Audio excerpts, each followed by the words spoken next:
வணக்கம். இது பரதி ஊடகத்தின் இரவு நேர பிரதான செய்திகள். முதலில் தலைப்புச் செய்திகள். மன்னாரில் ஐஸ் போதைப்பொருள் குற்றவாளிக்கு ஆயுள் தண்டனை. கடத்தப்பட்டு 13 வயது மலையக சிறுமி மீட்பு.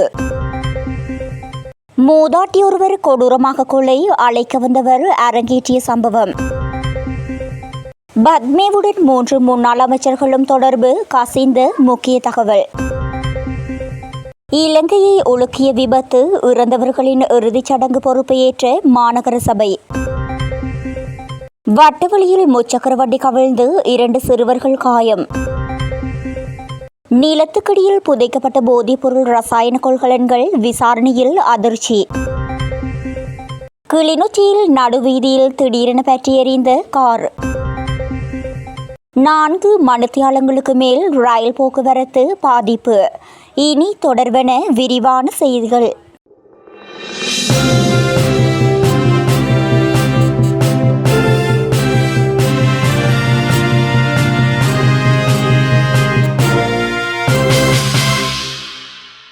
மன்னார் ஐஸ் போதைப்பொருள் குற்றவாளியொருவருக்கு ஆயுள் தண்டனை விதிக்கப்பட்டுள்ளது. மன்னார் பிரதேசத்தில் 2023 காலப்பகுதியில் 11 கிராம் தூய நிறையுடைய ஐஸ் போதைப் பொருளை உடமையில் வைத்திருந்த குற்றச்சாட்டில் கைது செய்யப்பட்டவருக்கே இந்த உத்தரவு பிறப்பிக்கப்பட்டுள்ளது. மன்னார் மேல் நீதிமன்ற நீதிபதி திரு மிகால் தலைமையில் குறித்த வழக்கு நேற்றைய தினம் எடுத்துக் கொள்ளப்பட்ட நிலையில் குற்றத்தின் பாரதூரத்தன்மையை கருத்திற்கு கொண்டு சந்தேக நபருக்கு எதிராக குறித்த தீர்ப்பு வழங்கப்பட்டுள்ளது. எதிரி தரப்பில் ஜனாதிபதி சட்டத்தரணி ஜூஆர்.டி. சில்வாவுடன் சட்டத்தரணி ஹுனைஸ் பாரூக் ஆஜராகியிருந்தார். வழக்கு தொடுநர் தரப்பில் வழக்கு நியாயமான சந்தேகத்துக்கு அப்பால் நிரூபிக்கப்பட்டதன் அடிப்படையில் குற்றவாளிக்கு ஆயுள் தண்டனை விதிக்கப்பட்டது. சாமிமலை பேலோன் தோட்டப்பாகினி பிரிவில் கடந்த 3ஆம் தேதி வேனொன்றில் கடத்தப்பட்ட 15 வருடம் 8 மாதம் வயதுடைய சிறுமி பேருவழியில் மீட்கப்பட்டுள்ளார். நேற்று முன்தினம் 3ஆம் தேதி காலை 8 மணிக்கு தாய் தந்தையர் தோட்டப்பணிக்கு சென்ற வேளையில் குறித்து சிறுமி வெள்ளை நிற வேனொன்றில் கடத்திச் செல்லப்பட்டதாக சிறுமியின் தந்தை முறைப்பாடு அளித்திருந்தார். இதனைத் தொடர்ந்து மஸ்கெலிய போலீசாரின் தேடுதலுக்கு அமைய நேற்றைய தினம் பேருவழி பகுதியில் உள்ள 26 வயதுடைய இளைஞர் ஒருவர் சந்தேகத்தின் பேரில் கைது செய்யப்பட்டு மஸ்கெலியா போலீஸ் நிலையத்திற்கு அழைத்து வரப்பட்டார். மேலும் மீட்கப்பட்ட சிறுமி டிகோயா கிழங்கநாதர வைத்தியசாலையில் அனுமதிக்கப்பட்டுள்ளதாக மஸ்கெலியா போலீஸ் நிலைய பொறுப்பதிகாரி புஷ்பகுமார் தெரிவித்தார். மாத்தறையில் ஹக்மணி போலீஸ் பிரிவுக்குட்பட்ட பதுவத்த பிரதேசத்தில் கூறிய ஆயுதத்தால் தாக்கப்பட்டு மூதாட்டியொருவர் கொடூரமாக கொலை செய்யப்பட்டுள்ளார். இதனை ஹக்மணி போலீசார் தெரிவித்தனர். குறித்த கொலை சம்பவம் நேற்றைய தினம் மாலை இடம்பெற்றுள்ளது.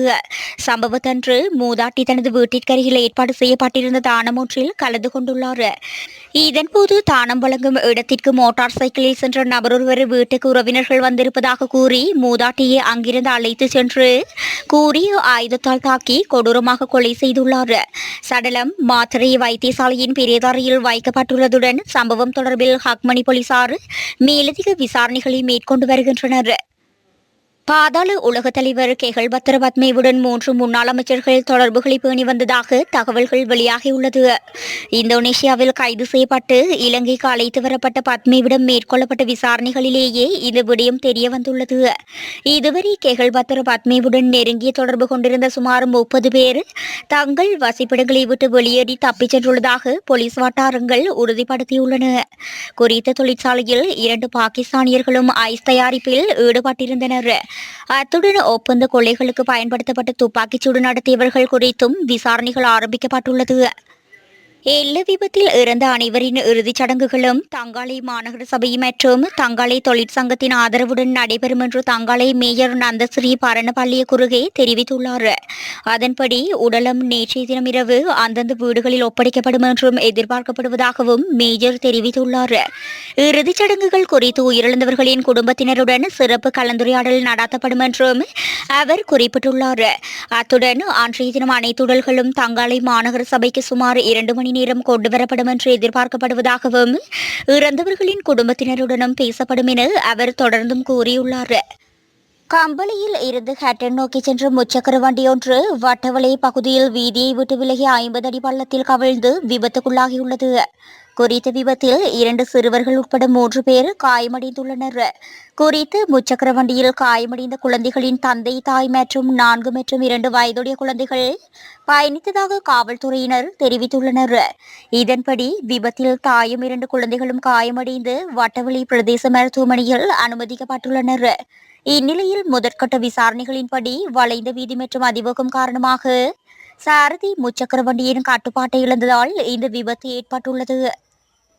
இந்த நாட்டில் போதைப்பொருள் ஐஸ் தயாரிப்பதற்கு தேவையான ரசாயனங்கள் அடங்கியதாக சந்தேகிக்கப்படும் 2 கொள்கலன்கள் மெத்தனிய தலாவ பகுதியில் மறைத்து வைக்கப்பட்டிருந்த நிலையில் கண்டுபிடிக்கப்பட்டுள்ளன. இந்த ரசாயன பொருள் அடங்கிய 2 கொள்கலன்கள் புதைக்கப்பட்ட நிலையில் கண்டுபிடிக்கப்பட்டுள்ளதாகவும் அவற்றை மீட்டெடுப்பது தொடர்பான பணிகள் தொடங்கப்பட்டுள்ளதாகவும் கூறப்பட்டுள்ளது. இந்தோனேஷியாவில் கைது செய்யப்பட்டு நாட்டிற்கு கொண்டுவரப்பட்ட ஒரு ஒழுங்கமைக்கப்பட்ட குற்ற கும்பலைச் சேர்ந்த பேகோ செமன் என்பவரிடமிருந்து கிடைத்த தகவல்களின் அடிப்படையில் இந்த ரசாயன பொருள் அடங்கிய கொள்கலன் கண்டுபிடிக்கப்பட்டுள்ளது. அதன்படி ரசாயன குவியல்கள் அடங்கிய கொள்கலன்கள் புதைக்கப்பட்டதாக கூறப்படும் நிலத்தின் புகைப்படங்கள் கீழே உள்ளன.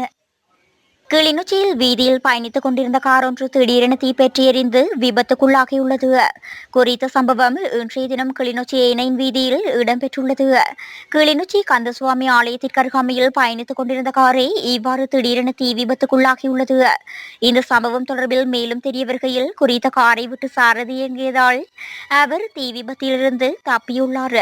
தீயணைப்பு பிரிவானது 24 மணி நேர சேவையை வழங்க வேண்டிய ஒரு முக்கிய நிறுவனம் என்ற அடிப்படையில் இதைவிடவும் இன்னமும் பாரிய தீ விபத்துகள் ஏற்படும் பட்சத்தில் தீயணைப்பு பிரிவு இவ்வாறு அலட்சியமாக இருந்தால் பாரிய அனர்த்தங்கள் ஏற்படக்கூடிய வாய்ப்புகள் உள்ளதாக மக்கள் சுட்டிக்காட்டியுள்ளனர்.